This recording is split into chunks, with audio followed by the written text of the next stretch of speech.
Bonjour et bienvenue dans votre journal de la culture. Le directeur du livre et de la lecture Ibrahima Lo a annoncé ce mercredi à Dakar la création avant la fin de l'année de 2 prix littéraires dédiés à Cheikh Aliou Ndao au cours de la cérémonie d'hommage rendue à Cheikh Aliou Ndao par l'association Fonk Sunu Lamine. Il s'agit des prix Cheikh Aliou Ndao pour la promotion de la recherche et la valorisation des langues nationales et d'un prix destiné à la promotion de l'œuvre littéraire du célèbre écrivain, a expliqué le directeur Ibrahima Lo, qui a dans la foulée octroyé une subvention de 3 millions de francs CFA du ministère de la Culture et du Patrimoine historique à l'association Fonk Sunu Lamine. Très ému durant cette cérémonie, l'écrivain Cheikh Aliou Ndao a également reçu un diplôme de reconnaissance pour sa contribution inestimable au rayonnement des langues nationales. Il a invité les membres de l'association Fonk Sunu Lamine à contribuer à promouvoir davantage les langues nationales, seule voie pour nous réconcilier avec notre profond être afin de contribuer au développement du Sénégal. Voici Cheikh Aliou Ndao.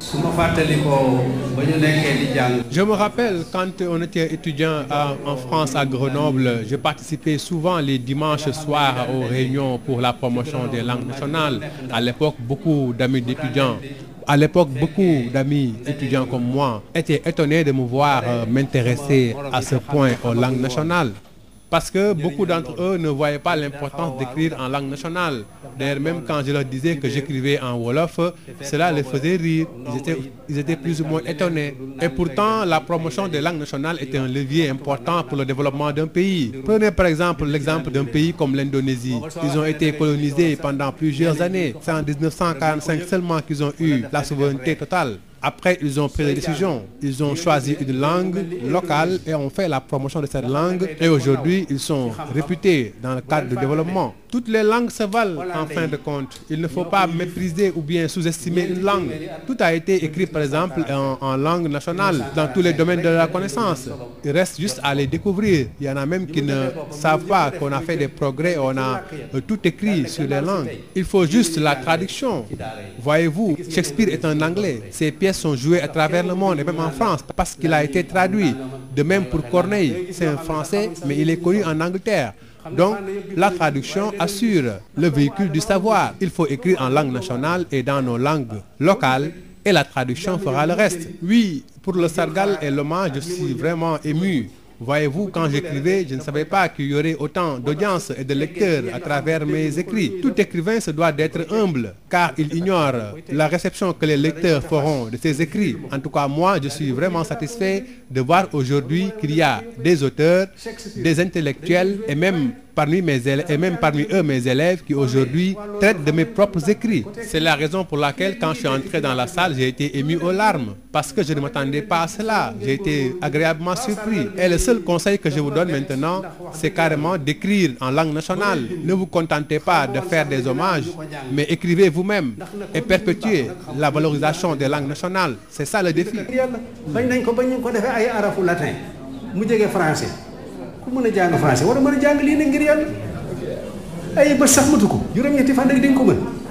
Et puis 14 jeunes des régions de Thiès, Saint-Louis, Louga, Kolda et Ziguinchor à l'école du jeu d'acteur, de la réalisation cinématographique et d'écriture de scénario. Cette session de formation en cinéma initiée par l'association Foti Culture avec l'appui de Wallonie-Bruxelles a pour but de renforcer les capacités en matière de cinéma des acteurs. Voici Yves Préra, président de l'association Foti Culture, qui s'en explique au micro de Ben Michel Kamfoudi. Donc Foti Culture est une association qui depuis 2018 œuvre dans la formation des jeunes qui s'activent autour de la culture. Depuis 2017, l'association Foti s'est consacrée dans le cinéma et l'audiovisuel,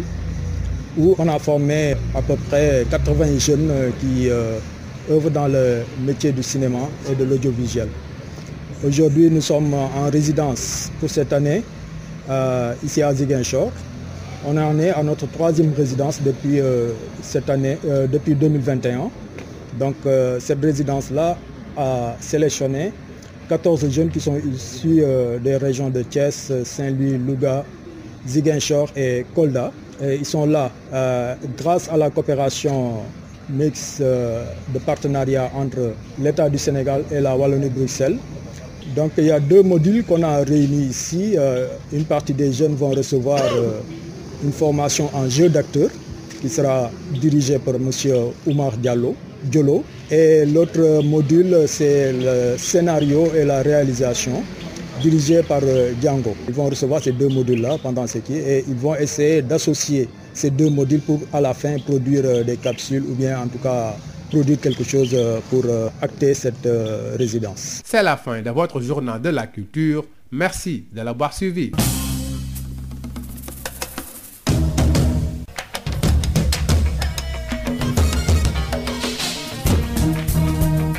dal leen ak jàmm ki seen xibaaru mbati dañu koy dooree ak bés bi ñu doon sargal ki nga xam ne moo di bindkat bi lee di Cheikh Aliou Ndao ca bés boobu la sax ki nga xam ne moo di directeur du livre de la lecture Ibrahima Lo jot na yëgle ne dinañ amal fii ak njeexteelu at mi ñaari prix littéraire yoo xam ne dañu koy dippee ki nga xam ne moo di Cheikh Aliou Ndao bi nga xam ne moom la association Fonk Sunu Làmmiñ doon sargal foofu la ci maison de la culture Douta Seck yaari prix littéraire yooyu le prix boo xam ne dafay suqali lépp lu jëm ci wàllum liggéey ak bindu yi nga xam ne kii di Cheikh Aliou Ndao def na ko ci loolu it jot na jébbal ci turu ministre de la culture et du patrimoine historique ñetti millions yoo xam ne subvention la bu ñu jébbal association Fonk Suñu Làmmiñ ngir liggéey bu muy def ci wàllu suqali làmmiñu réew mi Cheikh Aliou Ndao moom it doon ko jébbal bataaxal buy firndeel taxawaayam ak liggéey bu am solo bu mu def ci wàllu suqali làmmiñu réew mi rawatina wolof moom la sax di ñaax kuréel gi di Fonk Suñu Làmmiñ ngir mu gën a yëngu ci wàllu woowu bu ñu bëggee gis yoon boo xam ne daañu mën a sukkandiku ba jëm ca kanam nañ ko déglu moom Cheikh Aliou Ndao. su ma fàttalikoo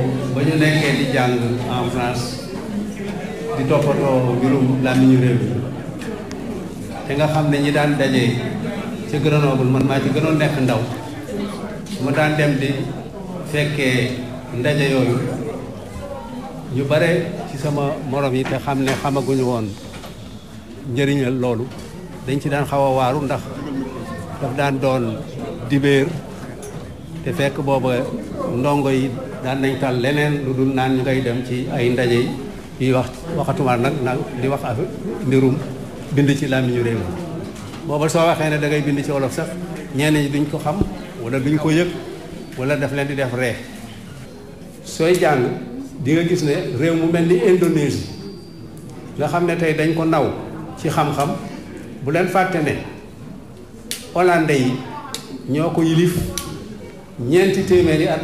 ba 1945 rek la Indonésie soog a jot boppam bi mu jotee boppam li mu njëkk a def mooy jël benn ci làkk ya daal ne gannaaw si tey lii la ñuy jàngale ci daara yi te gis ngeen Indonésie fi mu toll tey moo tax kenn warul déglu ñu naan la làmmiñ yi amul nangama nooy waxee nangama da ngay gis ñoo xam ne sax xamuñ sax ñun fi ñu toll xam ne fànn yëpp bind nañ ci waaye léeg-léeg nga gis ndax doomu aadama amul wuute doomu aadama yëpp doomu aadama la waaw koo gis rek làmmiñam li muy jëriñ mooy jël xalaat ak li muy yëg dugal ko ci su ko ci dugalee rek day daf koy takk moo tax su eggee ci ñi nga xam ne dégguñu ko lu ñuy def dañ koy tekki dañ ko ca takk yow da nga koy tekki wala dañ ko ca fas nga ne firi lu ma ko daal di ko firi ca làkk nga dégg loolu moo lay wane làkk yëpp yam Shakespeare dañ koy joué Paris te ndaxam ci anglais la bind Corneille waa Londres xam nañ ko lu tax dañ ko tekki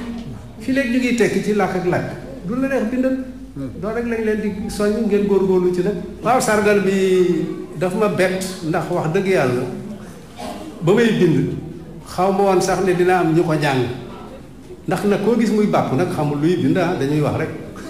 bindkat tigi du bàkku ndax ba ngay bind xamoo sax ndax dinañ la jàng